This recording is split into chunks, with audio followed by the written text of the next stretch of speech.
जय परमेश्वर देवता लोगों। आज पेज नंबर 77 से आगे बढ़ रहा हूँ। सात अनूपदास महाराज लिखी किताब जगदितकारणी। ये जगदितकारणी जिसको श्री अनूपदास प्रिंटिंग प्रेस छावनी एरमपुरा में साहब के प्रसिद्ध किया।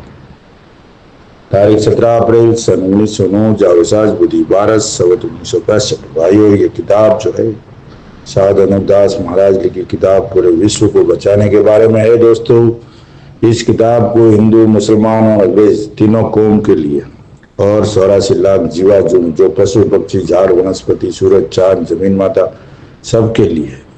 और आज ये सब बुरे दौर से गुजर रहे हैं, बहुत दुखी है। कच्ची उम्र में मरना, दुख होना और अनेक तरह की बीमारियां, जैसे आदमी के शरीर में कई कई टाइप की बीमारियां, वैसे जमीन माता को भी इन लोगों ने कई टाइप की बीमारियां कर दी और जमीन माता जो है वो कोमा में चली गई है। तो भाइयों, आज वो जमीन माता हम लोग को खाना, खुराक, पानी, हवा, पानी दे रही है, लेकिन वो बहुत बुरी हालत में। हम जमीन माता कहते हैं, लेकिन माँ का दर्द नहीं समझ पा रहे भाइयों। इसलिए इस माँ का दर्द समझो। और अनूपदास जी महाराज ने इस माँ के भेद लिखे हैं, तो एक बार इस किताब को जरूर पढ़िए। जब तक ये आप किताब नहीं पढ़ोगे तब तक इस माँ का दर्द का ख्याल नहीं होगा। अगर माँ का गर्भ अच्छा हो जाएगा तो हम लोग भी अच्छे हो जाएंगे, हमारी भी बुद्धि दुरुस्त हो जाएगी और हम भी सब ठीक हो जाएंगे। और माँ तंदुरुस्त होगी तो उसकी औलाद, होने वाली औलाद भी तंदुरुस्त होती है भाइयों। इसलिए ये किताब जगदितकारणी पढ़ना बहुत जरूरी है। और जमीन माता का हाल, सूरज चंद्रमा का हाल, 84 लाख जीवा जून का हाल, और उसमें सब कुछ आ गया भाई। और ये जो हिंदुस्तान के सौदागर बनिए है, ये कलयुग नाम का पाप चलाते हैं, इसका असली नाम है कल्लू काल, जिसको दुनिया कलयुग बोलती है। ये एक पाप है, महापाप, भयंकर पाप है। रावण, हिरण्यकश्यप, कंस, कारून से भी बहुत खतरनाक, घातक पाप है। और इस पाप को चलाने की फैक्ट्री उनकी, जो दुनिया सुरंग नरक बोलती है, मुसलमानों में जन्नत और दो जग बोलते हैं और अंग्रेजों में हेवन हिल्स बोलते हैं, वो जगह इन हिंदुस्तान के सौदागर बनियों के पाप करने की है। और हम लोगों को भुला दिया कि वहां मालिक की दरगाह है और मालिक सजा देता है। सुरंग नरक की नारगी कुंडियों में मालिक डालता है। सो ऐसा भाइयों कुछ नहीं है, मालिक ऐसा कुछ करते ही नहीं है। मालिक के सिस्टम में सजा देने का बिल्कुल नहीं है। मालिक तो एकदम दयालु है और वो दुख देता ही नहीं है। मालिक दुख देने के लिए बगीचा बनाया नहीं है। जो सृष्टि बनाई है वो दुख देने के लिए नहीं बने हैं। अगर एक बाप शादी करके घर बसाता है तो वो अपनी औलाद वगैरह पैदा होती है तो उस औलाद को दुख देने के लिए उसने शादी नहीं की, दुख देने के लिए घर नहीं बसाया भाइयों। इसके लिए सोचो, ख्याल करो, समझो और बनियों के जाल से बचो। आज मैं बढ़ रहा हूँ पेज नंबर 77 से आगे। परमात्मा ने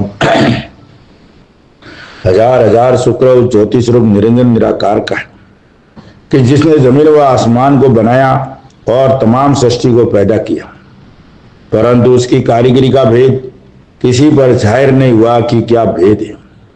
फिर मेरी जबान से ईश्वर परमात्मा की तारीफ अदा नहीं हो सकती। और दूसरा मजमून बतौर समुद्र के है, सो कलम से लिखा जाता कि जो जो करतब मैंने इन सौदागर महजनान के देखे वो अजब तरह के नजर आए, जिससे मुझ गरीब साध अनूपदास को तमाम जहान के हिंदू, मुसलमान और साध संत और पंडित फकीर और मुल्कों के राजा महाराजा और सातों आठों और सब विलायतों के बादशाह और दीगर अंग्रेज वगैरह की खिदमत में हाथ जोड़कर अर्ज करना लाजिम आया। ये अनूपदास जी महाराज सातों आठों विलायतों के बादशाह को और सब जोगी, जति, फकीर, राजा, रंग सबको हाथ जोड़ के अर्ज कर रही है कि भाइयों, इस दुनिया का दुख देखो और दुख देने वाले कौन हैं, उनका पर्दाफाश किया है, उनको पकड़ो और सजा दो ताकि दुनिया में अमन शांति कायम हो। कोई किसी प्रकार का दुख नहीं झेले भाइयों। इसलिए ये किताब जगदितकारणी है और उसको गहराई से पढ़िए एक बार। इसको पढ़ना हमारे सौभाग्य की बात है, इसको चुकना हमारे लिए परम दुर्भाग्य।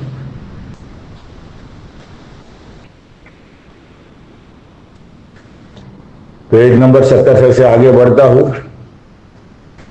सो आप सब साहब मेहरबानी फरमाकर और जरा कान लगा करके इन बनियों के जाल का हाल सुनो कि जो दुनिया में भजन गाते हैं उसमें किस कदर झूठ का जाल चलाया है।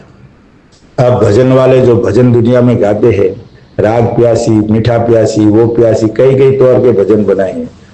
पहले रावण के वक्त में भाइयों ये रावण का रोना रोते थे, और रावण के वक्त में रावण का रोना रोते थे, और आज इस राक्षसी पाप में हिंदुस्तान के बनियों का रोना। ये जो भजन गाते हैं ना, उन खुद को भी उनको मालूम नहीं है कि हम क्या गा रही है। इसके लिए आज भजन वालों का भी नंबर लगेगा इसमें। और ये भजन वगैरह सब जो चल रही है सब सौदागर बनियों के चलाई हुए, और हमको झूठ बोल के बरगला दिया है, और हम उस भजनों के पीछे पड़े हैं। इसलिए किताब जब नहीं पढ़ोगे, जब भजनों का समझ नहीं आएगा कि किस कदर झूठ का जाल चलाया है। कि पहले जमाने में जो सती लोग हुए हैं उन्होंने मालिक की भक्ति की है। कौन हुए? जो सतयुग में जो सती लोग हुए हैं। और मालिक की भक्ति किसने किसने की है भाइयों? आज दुनिया में मालिक का नाम तो सब ले रहे हैं, लेकिन मालिक की भक्ति करने वाला कोई नहीं है। मालिक की भक्ति करने वाला शनिश्चर जी महाराज था, भविष्य था, रामचंद्र जी महाराज थे, कृष्ण जी महाराज थे, और गुरु नानक जी महाराज थे, और नरसिंह जी महाराज थे, और प्रहलाद जी महाराज थे। और हिंदुस्तान के राज में एक दो बार बादशाह ने वो पाप पकड़ा, वो भी परमेश्वर की भक्ति में रहेंगे, इसके लिए मालिक की भक्ति में तय करके उन्होंने पाप पकड़ा। बाकी दुनिया में कोई भगत नहीं है भाई, दुनिया में कोई भगत हुआ ही नहीं, क्योंकि मालिक की पहचान ही नहीं तो भगत कहां से होगा? भगत वो होता है जो उसको मालिक की पहचान होती है, और जिसको सृष्टि रचयिता की पहचान है वो मालिक के भगत है। तो पहले जमाने में जो सती लोग हुए हैं उन्होंने मालिक की भक्ति की है, इससे उनका नाम दुनिया में अमर रहा है, क्योंकि मरे हुए पीछे नहीं आते। सो ऐसी ऐसी बातें कहते हैं। ये मिसाल सुनो भाइयों, ये सतयुग की मिसाल है, लेकिन हमारे मंडल वालों ने और ये किताब पढ़ने वालों ने इसको उल्टा कर दिया, इस कलम को उल्टा कर दिया, जबकि कलम सीधी लिखी हुई है, लेकिन समझ में नहीं आई। आज दिन तक इनको ये कलम समझ में नहीं आई, कोई क्या बोलता है कोई क्या है। ये गहराई से भाइयों कलम सुनना कि ऐसी ऐसी बातें कहते। ये मिसाल सुनो कि जो बन गया न बावड़े, मरा न जीवे कोई।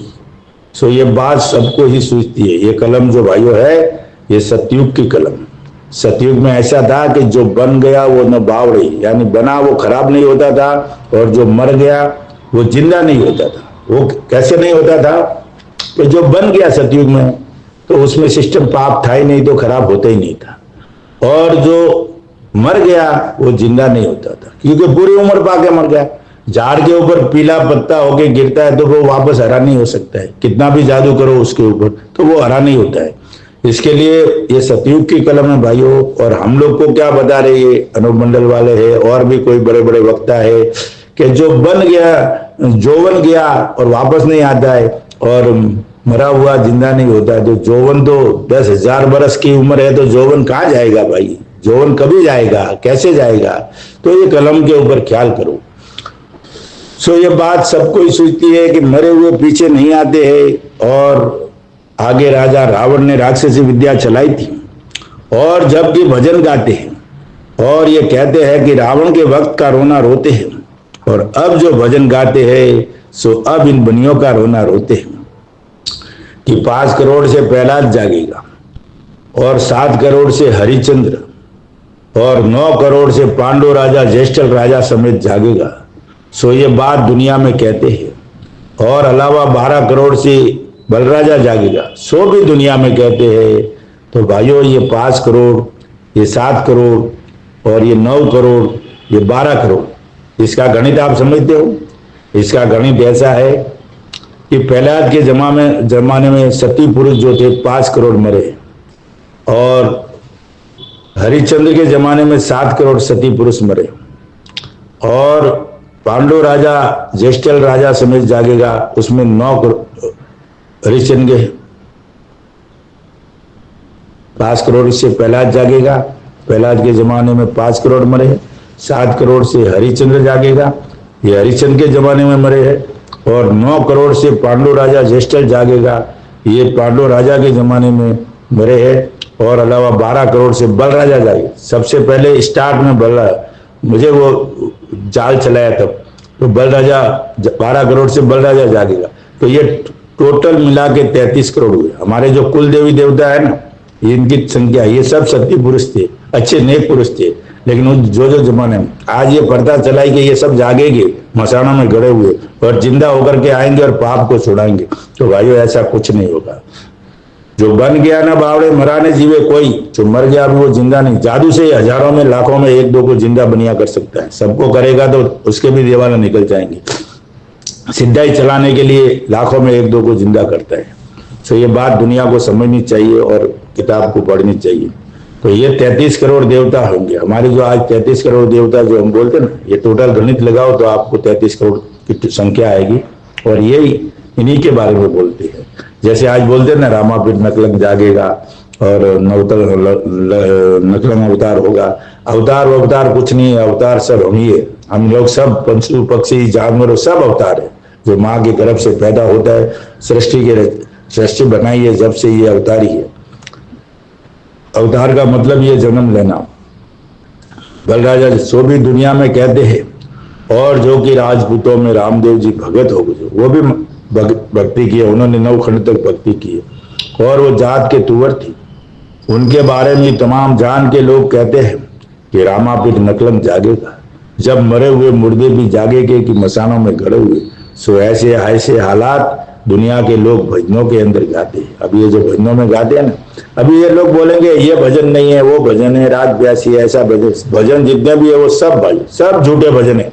और सब दुनिया को मूर्ख बनाने के लिए भजनों में ऐसे डाल दिया, उलझन में ऐसा डाल दिया ताकि किताब की तरफ ध्यान ही नहीं होगा ना। हाँ, भजन किसी को समझ में नहीं आता है। हिंदू मुसलमान अंग्रेजों को थोड़ी भजन समझ में आएगा। भजनों के अंदर गाते और बाजते हैं। सो ये तो दुनिया के बुलाने के वास्ते और बहकाने को झूठ का जाल चला दिया। क्या भाई चलाया? झूठ का जाल। ये भजन पूरे झूठ का जाल है और झूठ का जाल चला दिया और दुनिया मस्ती से बने। अरे अनूप मंडल वाले और सब लोग मस्ती से गा रहे हैं और बोलेगा तो गुस्सा आता है। झूठ का जाल चला दिया है और दुनिया की बुद्धि भ्रष्ट कर दी है। सो दुनिया झूठ को ही सच्चा जान रही है। देखो भाई, अब ऐसा झूठ का जाल चला है, लेकिन दुनिया मस्त लहरा ले रही है और मस्त हो रही है और झूठ का जाल चला दिया। और ये कहते हैं कि कर्जत के दफे करने के वास्ते अगले जमाने के सती लोग कि जो मर गए हैं वो पीछे जिंदा होकर कुलंगियों से लड़ाई करेंगे। सो ये बात दुनिया में कहते हैं, परंतु जिस वक्त लड़ाई के वास्ते चढ़ाई करेंगे उस वक्त रामापीठ नकलंग जागेगा और नीला घोड़ा उसके सवारी में होगा और सूरज चंद्रमा उनके रकाब को पकड़ेंगे। सो ये भी दुनिया अपने मुंह से कहती है। सो तुम सब संसार के लोगों और राजा बादशाह कान लगा के समझो। अब ये किताब पढ़ रहा हूं ना, कान लगा के समझो अनुपदास जी महाराज क्या कहते हैं। क्योंकि ये बनियों का जाल है, क्योंकि सूरज चंद्रमा तो जमीन माता के शरीर में ज्योत है। क्या है भाइयों? जैसे आज हम श्वास लेते हैं ना, वैसे जमीन माता के अंदर सूरज चंद्रमा ज्योत है। सूरज चंद्रमा तो जमीन माता के शरीर में ज्योत है कि जिस तरह से अपने शरीर में ताकत की वजह से रोशनी है, उसी तरह से जमीन माता के शरीर में चांद और सूरज ज्योत है। और तमाम जान के वास्ते दीन दयाल है। और बंदा तो गंदा है, क्योंकि बंदा जैसी भक्ति करता है वैसा ही उसको फल मिलता है। कि जो भलाई करता है उसको भलाई मिलती है और जो बुराई करता है उसको बुराई मिलती है। और बुरे काम करने वालों की उम्र कम है और भले काम करने वालों की उम्र ज्यादा है। क्योंकि जो बदनाम करता है उसका नाम तमाम जान में बदी के सबब से कोई नहीं लेता। इससे बदनामी की जड़ नहीं। और जो अच्छा काम करता है और नेकी में रहता है उसका नाम नेकी के सबब से तमाम जान में अमर रहता है। इसी तरह से जिन शख्सों ने भक्ति की उनका नाम अब तक दुनिया में प्रकट है, इससे अमर है। परंतु इन बनियों ने झूठ का जाल कैसा चलाया है कि जो ये कहते हैं, अब ये बनियों ने झूठ का जाल किसने चलाया? सब जो भी दुनिया में बुरा हो रहा है हिंदुस्तान के सौदागर बनियों बेईमान लंका के ढेरों ने चलाया। कैसा चलाया है कि जो ये कहते हैं कि मरे हुए जिंदा हो जाएंगे। सो ये सौदागर बनियों के घर का जाल है। मरा हुआ शख्स जिंदा नहीं हो सकता है, मरा हुआ शख्स जिंदा नहीं हो। ये बनियों के घर का जाल है भाइयों। ये किसी दुनिया परमेश्वर के घर की ये नहीं है, रीत नहीं है। और सूरज चंद्रमा जी चीज को रकाब पकड़ने के वास्ते मुकर्रर किया है, सो ये बात भी बड़े अफसोस के लायक है। इधर भी आपको बहुत बड़ी गुमराह कर दिया कि रकाब पकड़ेगी सूरज चंद्रमा, वो तो मालिक जमीन माता के शरीर में जोत है, वो कैसे रकाब पकड़ सकते हैं। बड़े अफसोस के लायक है कि सूरज चंद्रमा सी चीज को इन बनियों ने अपने जाल से रामापीर के घोड़े की रकाब पकड़ने के वास्ते साइज मुकर्रर किया है। सो ये सब इन बनिए बेईमानों के घर का जाल है।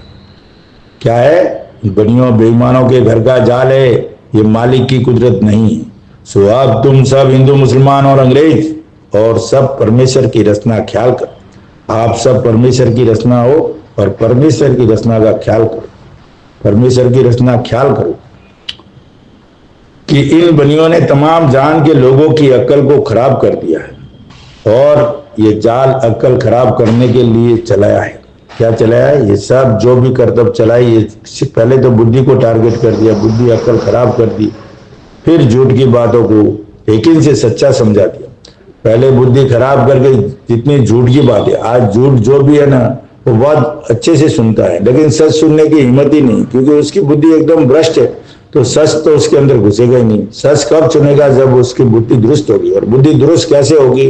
पहले तो भाई उसको खान पान, बीड़ी, सिगरेट, तंबाकू, जर्दा, गुटखा, दारू, मटन ये सब छोड़ना पड़ेगा, तब साफ सुथरा रहेगा। सबके अंदर पूर्ण ब्रह्म है, मालिक की रोशनी है। जब तक वो ये चीजों से साफ सुथरा नहीं रहता, उसको ये अनूपदास जी महाराज की बात हो या और भी कुदरत की बात हो, सच्ची बात हो, सत्य हो, वो उसके दिमाग में नहीं घुसेगा। सत्य कब घुसेगा? जब आप शरीर से भी साफ सुथरे रहेंगे, तब जाके थोड़ी बहुत घुसेगी। जब ये बात अनूपदास जैसे ये किताब जगदीत गाने जब ये पढ़ोगे, आपके अंदर थोड़ी शुद्धता है, जब ये पढ़ोगे तो आपकी बुद्धि दुरुस्त होगी। फिर आपको मालूम पड़ेगा, आपकी कड़ी से कड़ी जाल के पर्दे हटेंगे, तो आपको सच और झूठ की पहचान होगी। जब तक कोई कुछ भी बोले, भाई ये किताब नहीं पढ़ोगे तो कुछ भी बोलो तुम, उससे कोई फर्क नहीं पड़ता है, लेकिन बात समझ में नहीं आएगी। वो कुछ ना कुछ गलत काम करते रहेगा, दो बात सही करेगा, एक बात झूठी बोल देगा। अकल खराब करने के लिए चलाया है कि झूठ की बात को यकीन से सच्चा समझा दिया है। सो इस बात का झूठ से देखना चाहो तो देखो कि जो भजन गाते हैं उनको बुलाओ। क्या बोलते हैं महाराज?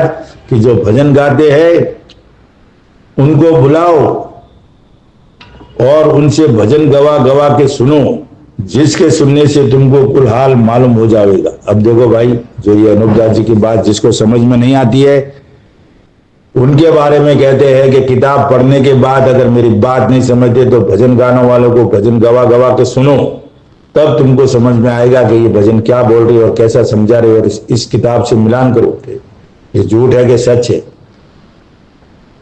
जो मालूम हो जाएगा, जो अब इन बनियों का जाल छा रहा है, फैल रहा है, सो ये जाल इन बनियों का है। इससे गाने वालों को गाने की वजह से कुछ दोष नहीं। अभी गाने वालों को भी माफ कर दिया भाई, जो अपने कौम के, जो दूसरे हिंदू मुसलमान की कौम के चलाते हैं ना, उनको अनूपदास जी महाराज ने माफ कर दिया कि उनका बेचारों का कोई दोष नहीं है, वो तो रट पड़ी है, परंपरा लेके चले आ रहे। लेकिन ये किताब पढ़ने वाले को समझना चाहिए, जो ये किताब पढ़ना है ना, और वो अगर भजन चलाता है तो वो मालिक का गुनहगार है, अनूपदास जी महाराज का भी गुनहगार है। दावे तो बड़े बड़े करते हैं, लेकिन किताब कलम समझते नहीं है। और जो लोग बोलते हैं कि ये किताब समझ में नहीं आती है, अनूप मंडल वाले बोलते हैं ये समझ में नहीं आती है, और 756 पेज समझ में आती है, उसको सरल करती है। अरे भाई, जब समझ में नहीं आई तो सरल कैसे किया? सरल तो वो करता है जिसको ये किताब समझ में आती है। ये किताब ही आपको समझ में नहीं आई तो सरल कैसे कर दिया? उसको तो झूठा कर दिया आप लोगों ने। गाने की वजह से कोई दोष किसी किस्म का नहीं है, क्योंकि भजन वगैरह बनाए तो सौदागर लोगों की औलाद के। किसने बनाए? ये हिंदुस्तान के बनिए बेईमान लंका के ढेरों के औलाद ने बनाए, और उन पर साफ दूसरे लोगों के नाम की लगा देते। अब वो माल बिकने के लिए दूसरों के नाम लगा देते, जैसे हीरो एडवर्टाइज करता है ना, थम्सअप का, कोल्ड ड्रिंक का, वो है तंबाकू का, सेवन का, बनाए तो साले जहरीले लोगों ने, और उस पर हीरो का फोटो आ जाता है तो लोग लेना पसंद कर लेते। बनाए तो सौदागर लोगों की औलाद के है, और उन पर साफ दूसरे लोगों के नाम की लगा देते हैं। कि इस तरह से जो हम भजनों को चलावेंगे तो हमारा नाम नहीं होगा। सो ऐसे ऐसे किस्से और भजन तरह तरह के इन बनियों ने चलाए हैं कि जिनका जिक्र अब हो रहा है। सो सब संसार के लोग और राजा बादशाह वगैरह 7 8 विलायतों के लोग इनके जाल को सुनते हैं। बड़े दिल से सुनते हैं और मजा लहरे लेते हैं, ऐसा सिर हिलाते ना मजा लेते, जाल को सुनते हैं। सो इस जाल को छुड़ाने के वास्ते कुल जान के लोग कोशिश करें तो उम्मीद है कि इन बनियों का राक्षसी पाप छूट जाए। भाइयों, ये भजन वगैरह, ये झूठी किताबें वगैरह, जितने भी जाल के आडंबर है, ये कवि वगैरह जो बोलते हैं ना, कवि ये कथावाचक है वगैरह, ये सब झूठे प्रवचन करते हैं, सब झूठा झूठा समझा रहे, कोई सच्चा नहीं समझा रहा भाई। ये कथावाचक वगैरह, ये भजन वगैरह, ये सब कोई परमेश्वर का ध्यान में नहीं है और सब झूठे झूठे, जो किताबों में जैसा जैसा लिखा है। अब बोलेंगे किताब तो ये भी लिखी है, लेकिन ये कुदरत का संविधान है। ये किताब पढ़ने के बाद तो अकल दुरुस्त होती है, ये किताब पढ़ने के बाद तो सच और झूठ की तलाश होती है, ये किताब पढ़ने के बाद सत्य और झूठ की पहचान होती है भाइयों, और बुद्धि दुरुस्त होती है। जब तो सत्य सुनने की क्षमता रहती है ना, नहीं तो क्या जरूरत पड़ी है भाइयों। जान के वास्ते कुल जान के लोग कोशिश करे तो उम्मीद है कि इन बनियों का राक्षसी पाप छूट जाए और तुम्हारे बाल बच्चों को इनके जाल मिटने से आराम मिले तो बेहतर है। इससे ये बात ख्याल करने के काबिल है, ख्याल करना चाहिए। ख्याल तो कोई करते ही नहीं है, समझाने की बात करेगा तो गुस्सा करेगा, मारने को आ जाएगा। क्योंकि ये सौदागर ऐसे जालिम और बदकार है कि जो चांद और सूरज के नाम का पाप करे तो जादू के जोर से चांद सूरज को भी जमीन पर उतार ले। इनमें इतनी ताकत है और इतने बदकार और बेईमान है, जालिम है इतने, इनसे बड़े कोई जालिम नहीं दुनिया में। और ये चाहे ना जादू से तो चांद और सूरज को भी उतार ले, परंतु चांद और सूरज को और कोई नहीं उतार सकता है।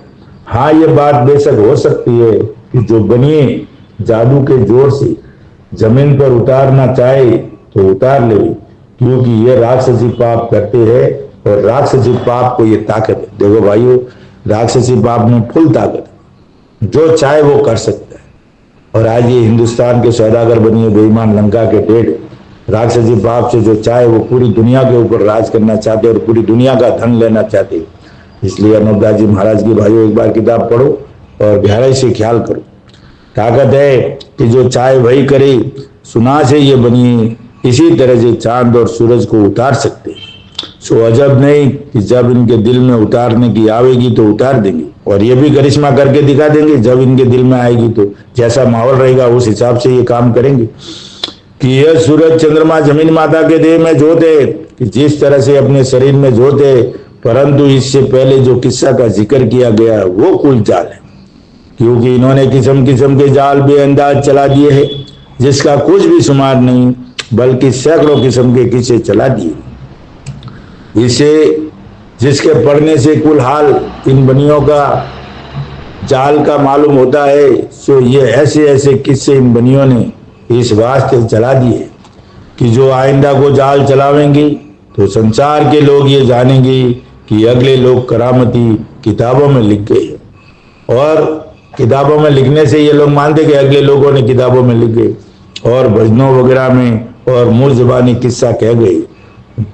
तो जो कुछ जाल दुनिया में बुरा होने के वास्ते चलावेंगे तो दुनिया हमारे जाल को नहीं समझेंगी। अभी नाम दूसरों के सती पुरुषों का लिखा गया, अगले जमाने के लोग तो बेचारी दुनिया कैसे समझे? वो तो दुनिया तो उनके नाम से लेके चल रही है। और ये बनिए चांद और सूरज को तारों समेत अपने जादू से जमीन पर उतारेंगे। सो जब भी सूरज चंद्रमा को उतारेंगे, जब दुनिया के लोग ये जानेंगे कि ये करामात है। क्या बोलेंगे? ये करामात है, जादू नहीं है, ये करामात है। परंतु इस बात की खबर किसी साधु फकीर या पंडित जोगी को बिल्कुल नहीं है, जिसकी वजह यह है कि इन बनियों ने अपने राक्षसी पाप से सबकी अक्लों को पहले से खराब कर दिए, जिससे किसी को कुछ खबर नहीं पड़ती है। जब तक ये किताब आप नहीं पढ़ोगे, और ये किताब जिसने नहीं पढ़ी है तो उसको तो बिल्कुल मालूम ही नहीं पड़ेगा। बड़े बड़े साधु संतों को भी मालूम नहीं पड़ता भाइयों, तो आम आदमी तो क्या सोच है भाई, नहीं पड़ती है।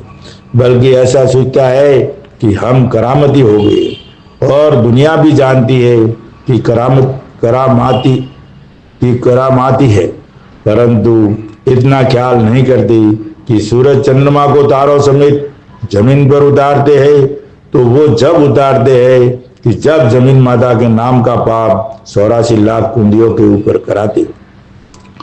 अगर वो ऐसा करना करेंगे और ऐसा करना चाहते हैं तो कब करते हैं?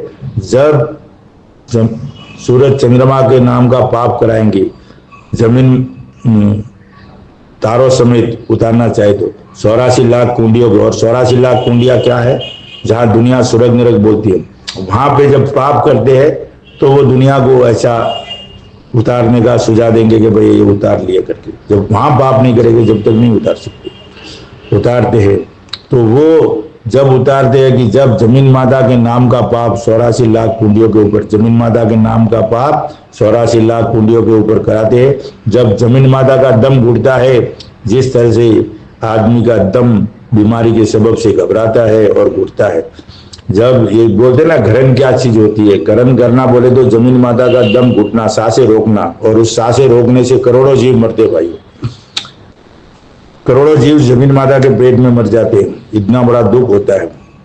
अब भाइयों ये बताओ कि भाई हमारे घर में तो एक भाई बाप बहू बीवी माँ कोई भी एक मरता है तो इतना दुख होता है, कितना दुख होता है, कच्ची उम्र में मरता है। तो ये जमीन माता भी जिंदा जीव और इसके गर्भ में 84 लाख जीवाजुन दुखी होती है। और जमीन माता के गर्भ में तो रोज हजारों जानवर करते हैं, झाड़ वनस्पति करते हैं, उसके लिए तो उसकी तो सब संतान है। ये हम भी उसके गर्भ में, हम भी उसकी संतान है। जमीन माता आत्मा सो परमात्मा, हम जमीन माता की आत्मा है और परमात्मा हमारी माँ जमीन माता है। तो हम जमीन माता के गर्भ में रहते हैं भाइयों। तो इसके शरीर में तो रोज करोड़ों जीव करते हैं, तो ये तो बेचारी एकदम हमेशा दुखी रहती है। इसको कितना दुख होगा जरा ख्याल करो। झाड़ कटा तो भी दुख है, जानवर मरा तो भी, पशु पक्षी मरा तो भी, कुछ भी करा 84 लाख जीवाजुन में कुछ भी कटा, कुछ भी तकलीफ हुआ, किसी को भी मारा तो इसको तो दुख है। हर कौम में आदमी मरा, लाखों आदमी मरते हैं, तो इसको कितना दुख होगा।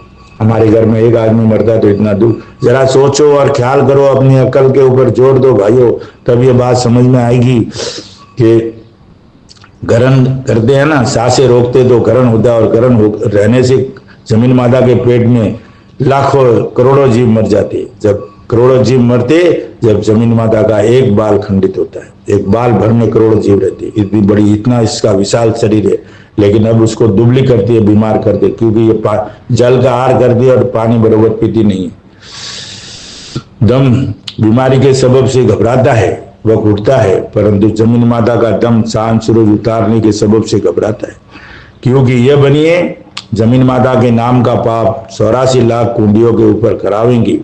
जब सूरज चंद्रमा को जादू के जोर से जमीन पर उतारेंगी, जिससे जमीन माता का दम घबरावेगा। सो इन बनियों ने अपने जाल की निगाह ना पड़ने की गरज से तरह तरह के किस्से, और उन किताबों में ये लिख दिया है कि हनुमान जी ने अपने मुंह के अंदर सूरज को ले लिया था। सो किताबों में लिखा है, परंतु ये बात ख्याल करने के लायक है कि सूरज जैसी चीज को आदमी ने किस तरह से मुंह में ले लिया होगा, क्योंकि मुख के अंदर सूरज किस तरह से आया होगा, मेरी दानिश में ये बात बिल्कुल खिलाफ है।